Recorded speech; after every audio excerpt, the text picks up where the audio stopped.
In Search Of has investigated the mystery of many ancient monuments, the pyramids, Stonehenge, and Easter Island.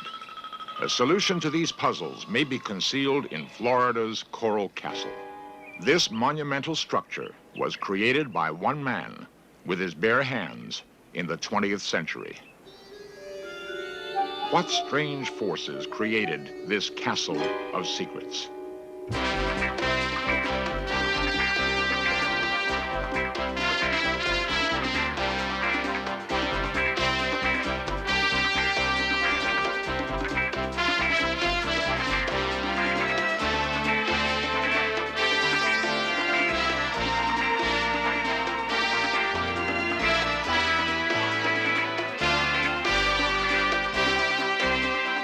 This series presents information based in part on theory and conjecture. The producer's purpose is to suggest some possible explanations, but not necessarily the only ones, to the mysteries we will examine.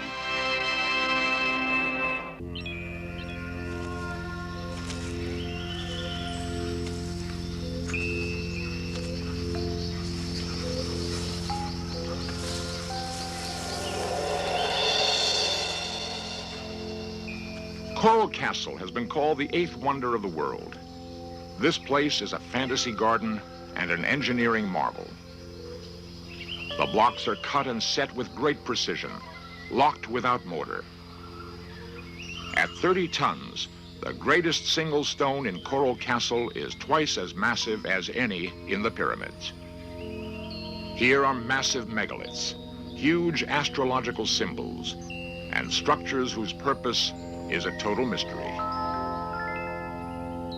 Surprisingly, 25 miles away is cosmopolitan Miami. Coral Castle was built not in ancient times, but in the 20th century. Most curious of all, Coral Castle was built in secret by one man, Edward Leedskalnin, a frail little hermit. With no modern machinery and with no help, he somehow hand-carved and lifted every single block, a total of 3 million pounds.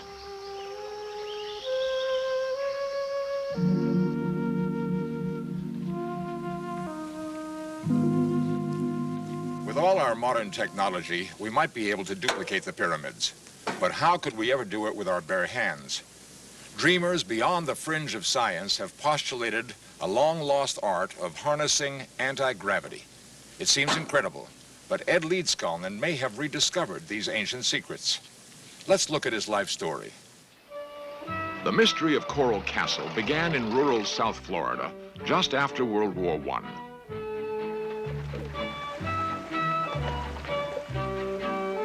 Settlers and land speculators began to move down from the East Coast, displacing the indigenous Seminole Indians.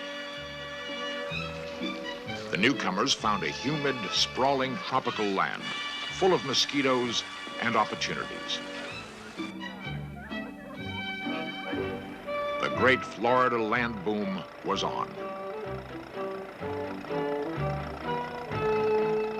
In 1919, as recreated here, a real estate man named Moser was scouting land along back roads near the Everglades. He spotted a stranger. At first, he thought it was a boy and was surprised to encounter a very small grown man. The stranger couldn't weigh more than 90 pounds. Moser, always friendly, offered a ride. The little man introduced himself. Edward Leedskalnin. Recently immigrated from Latvia, he said with a smile. Was searching this part of Florida for a specific plot of land. Moser realized the little man had advanced tuberculosis.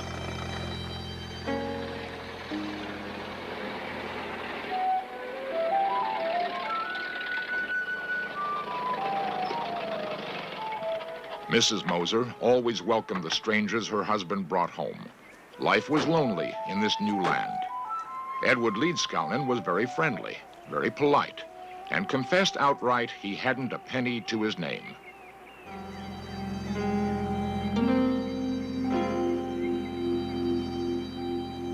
The Mosers selflessly took young Ed into their home and nursed him back to health.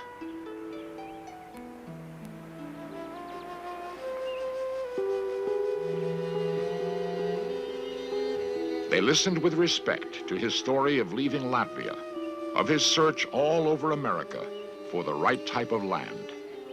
"I'll know when I find it," he said. "It's for my sweet 16. He would never explain who she was, but Ed was obviously haunted by a dream or a memory of land and a castle for his sweet 16.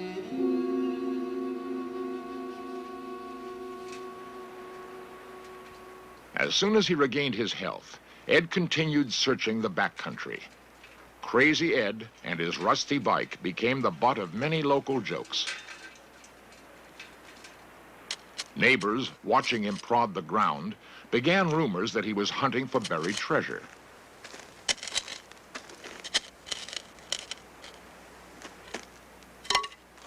Ed always rejected the good farmland. When people wondered why, he only smiled.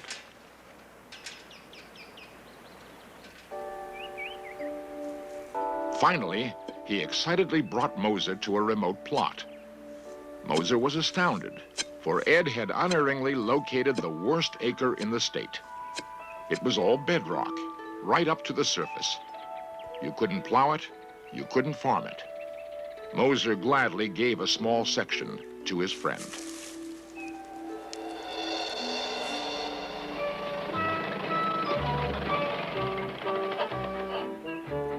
A few weeks later, Moser's curiosity got the better of him. He dragged his wife out through the brush to see what Ed could possibly do with that land.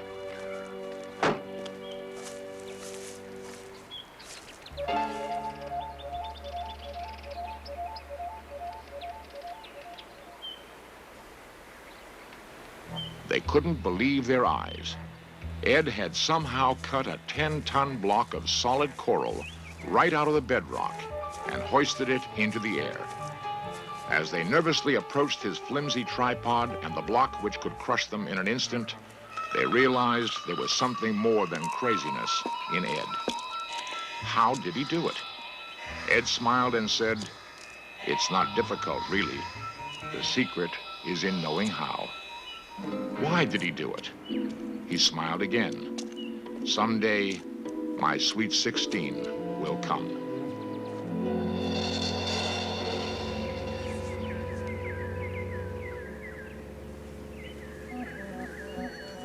Working alone, he cut more blocks.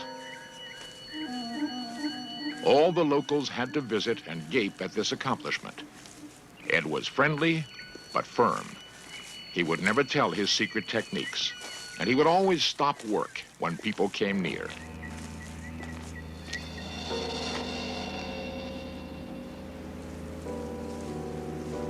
Trying to catch him at work, the neighbors took to spying.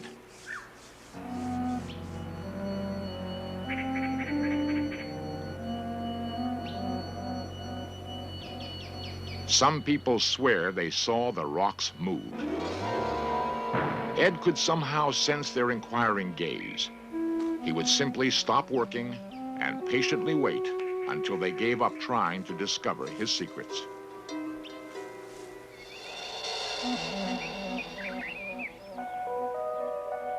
"60 years later, the completed coral castle still embodies a number of unsolved mysteries. Francis Wilson. This block weighs 9 tons. It's just one piece of rock. See what you can do with one hand?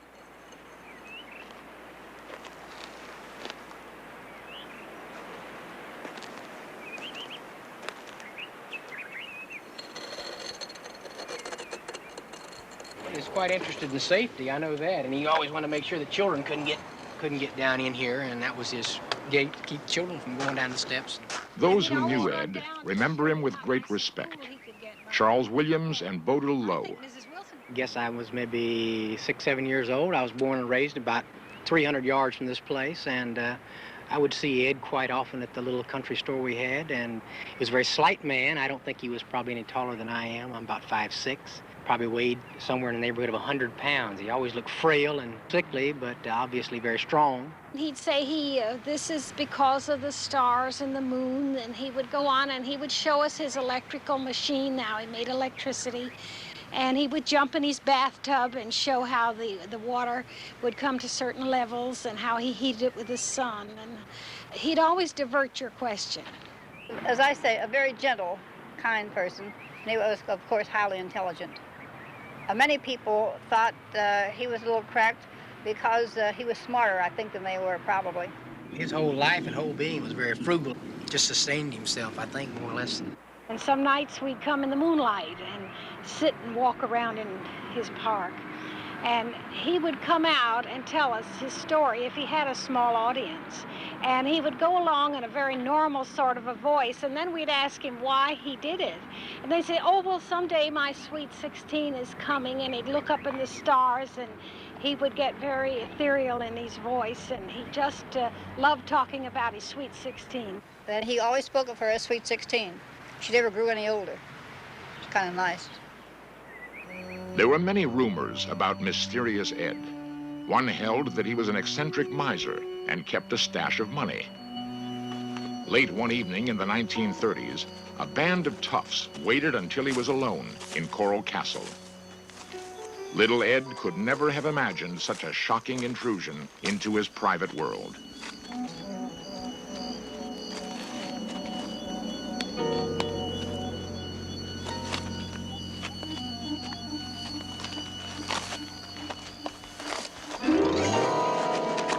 The attack prompted the most extraordinary feat of his life.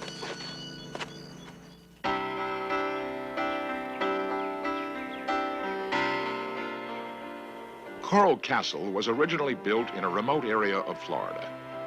For years, Ed Leedskalnin felt safe in isolation, away from the harsh realities of the cities. He had carved this place with his bare hands as a Shangri-La for his sweet 16. Barely surviving a brutal robbery, however, Ed decided to seek safer ground. When he moved, Ed took more than his toothbrush. He took Coral Castle itself. He hired a local truck owner and with characteristic secrecy, politely asked the man to step around the corner. The truck would be loaded in just a minute.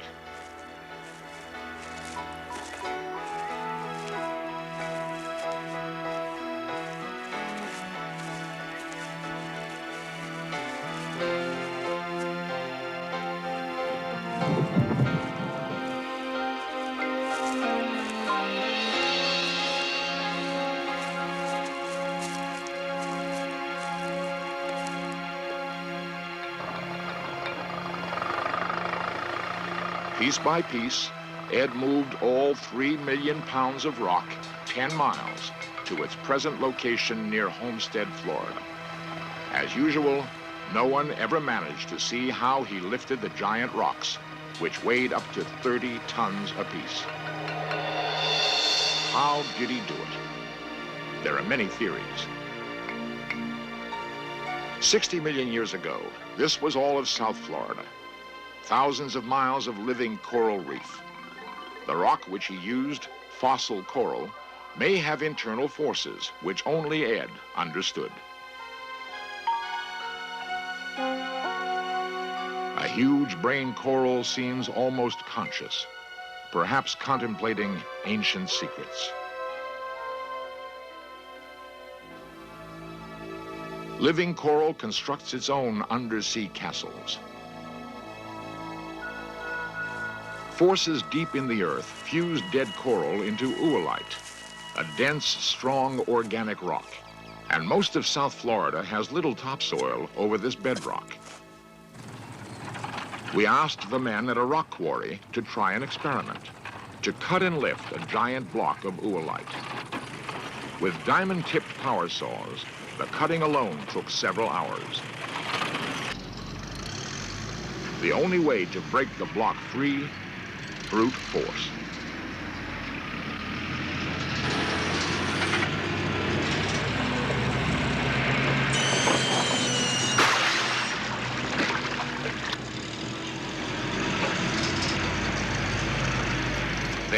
the test. Could they detect any unusual buoyancy in the rock itself?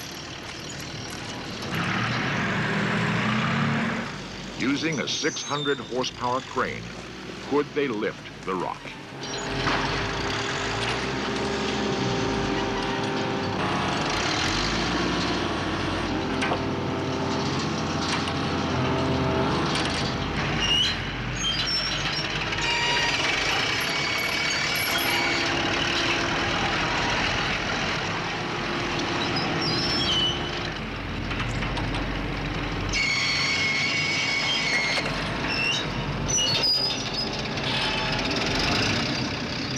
After the crane almost tipped over, they managed to drag the block a few yards.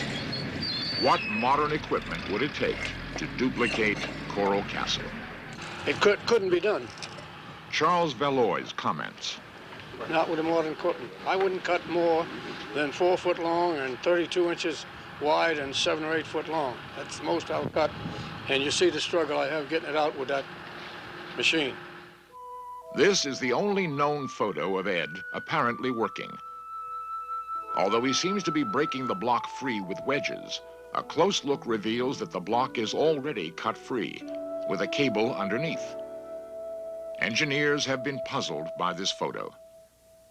Bruce Cathy has extensively studied and written on Earth forces. He believes that a harmonic grid inside the Earth's surface can create actual anti-gravity at certain nodes on the grid, and that Coral Castle was built on a position of harmonic resonance. He's moved stones up to, coral blocks up to 25 tons, and he'd put them up overnight just on his own. After he died, I checked some of the instruments he was using, and they're very, very primitive. Chisels and hammers and ropes and pulleys and things. Nobody can understand even today now how he done this. I found when I applied the harmonic mathematical basis to his position on the Earth's surface geometrically, that the same harmonic values popped up on the area where he was. He always said that he had the secrets of anti-gravity and magnetic fields, and he also said that he knew how they built the pyramids. So it appears if he was telling the truth, that it looks like he did have these secrets.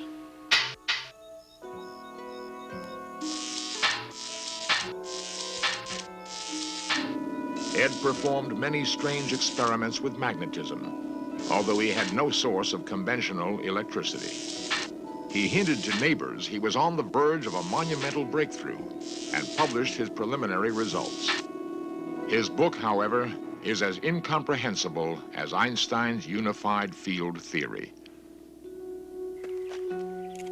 Just as Ed always worked in secret, he also preferred to take his own photographs, posing in his one suit with a self-timed box brownie.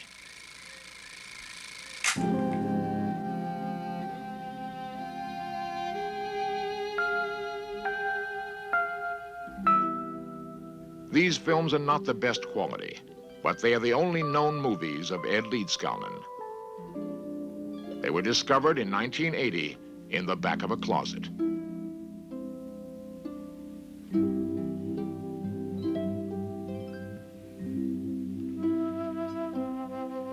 They reveal the Ed that most visitors knew. Animated, friendly, a simple man.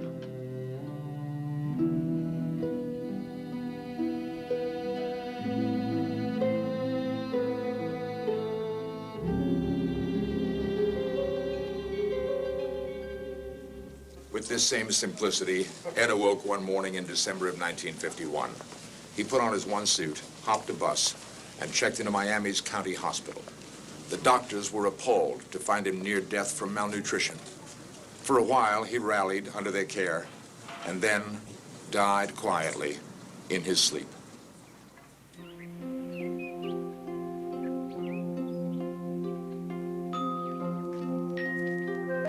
Even after his death, Ed left a few surprises.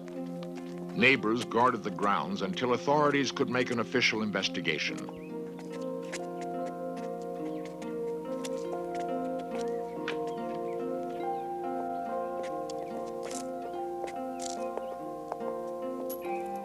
They found his living quarters as Spartan and as ingenious as the rest of Coral Castle.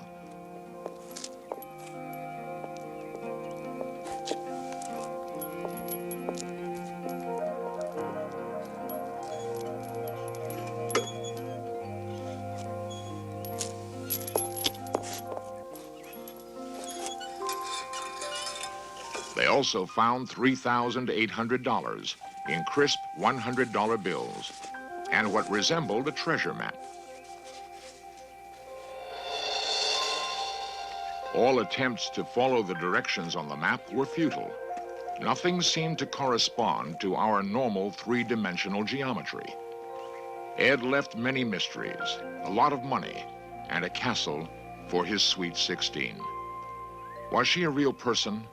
Or was she a dream, an ideal of all that is good?